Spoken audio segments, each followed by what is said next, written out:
মানুষের চরিত্র কত রকম, হ্যাঁ? এই ইসমাইল, ঠিক আছে, ওনাকে গ্রেপ্তার করেছে দর্শনের মামলায়। একটা কিশোরীকে দর্শন করেছে। উনি ভিডিও বানাতেন, হ্যাঁ, আর অনেক কিছু করতেন, হ্যাঁ, মানুষকে হাসাতেন। কিন্তু একটা মেয়েকে দর্শন করেছে, তার মুখ থেকে শুনুন।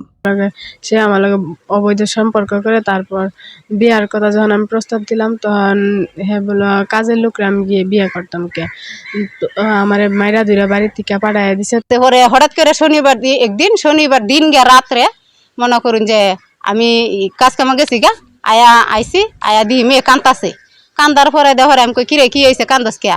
কয় ইসমাইল আয়া হাইরা আমার এই সব খারাপ কাম করছে।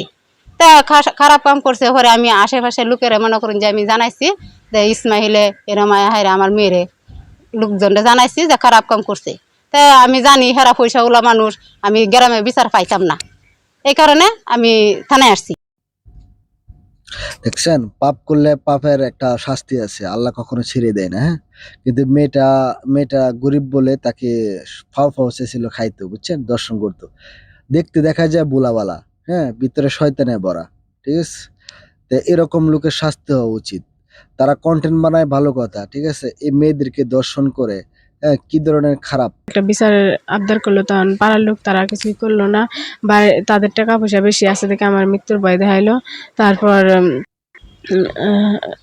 আমরা থানার আশ্রয় নিলাম।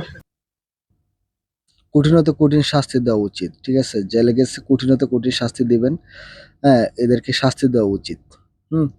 এরা অসহায় মেয়েদেরকে এই যে বলাৎকার করে, হ্যাঁ, ওদেরকে এখন মেনে নেয় না, ঠিক আছে? গরিব বলে এখন মেনে নেয় না। এটা হইলো? এখন বলতেছে যে বিয়ে করছে, কিন্তু বিয়ের কোনো কাগজপত্র দেখাইতে পারে।